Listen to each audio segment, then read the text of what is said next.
News Radio 84, WHAS. We've been talking about these mild winters we've had the last couple of years and how we see some early spring time results, and with it, apparently, the allergy season on the way.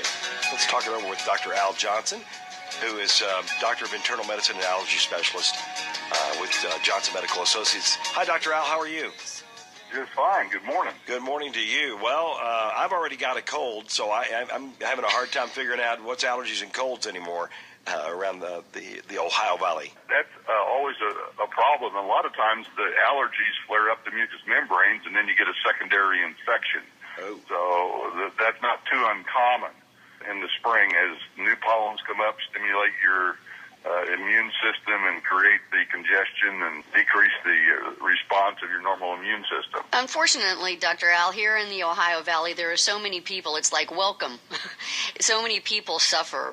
When you move to this area, so many people it's so difficult for them. Do you have some tips for trying to alleviate some of the allergy symptoms? And when you move, you do have troubles many times because you're exposed to different types of pollen. One of the things you would like to have is a safe house so that you can keep the outdoor pollens out, make sure you have good air filters, and make sure your house is clean. It has not had water leaks where you could get indoor moisture and then therefore mold growing. And then the mold spores that can grow in your house, if that occurs, then stimulates your allergies also and makes the matters worse. So you want a clean environment at home where you can protect yourself. Over-the-counter allergy medicine helps. If you're having trouble, then seeking professional help from your physician to define what you are sensitive to, either through blood allergy test or skin test, can really help define what it is so you can better decide what the treatment is.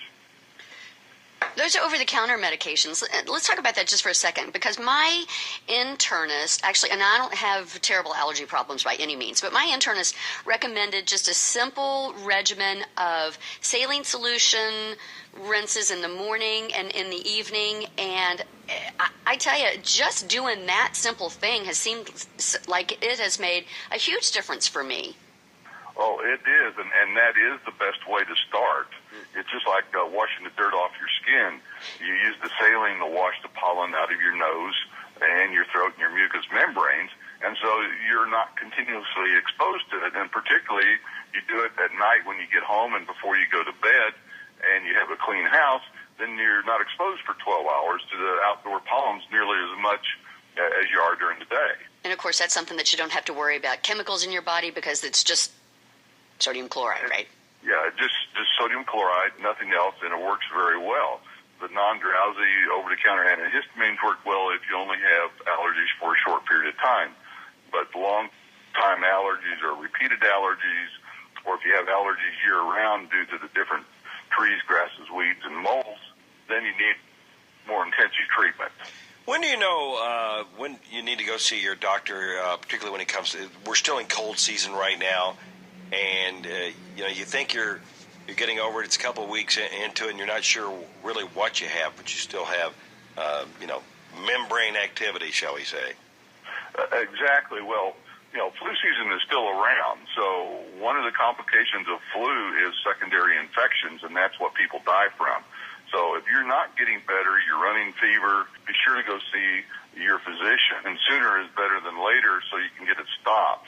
The allergy part of it, the longer it goes on, the more inflammation you have, and you can, as you just described, get secondary infections that need to be treated then with antibiotics. The best time to really see your allergist is when you're not symptomatic and can get allergy tested so that you can then prepare for the season with using allergy immunotherapy, and that's what I do on a routine basis, and see people like with mold allergies from all over the country that are having trouble with their indoor environment. So mold is huge.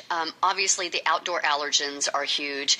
And I guess the other thing that we should mention for those people that really do suffer is sometimes, you mentioned doing the allergy testing, sometimes there are foods that need to be eliminated from the diet, too, that can help. Oh, exactly. The cows eat the grass outside, and the grains are related to the grasses, too.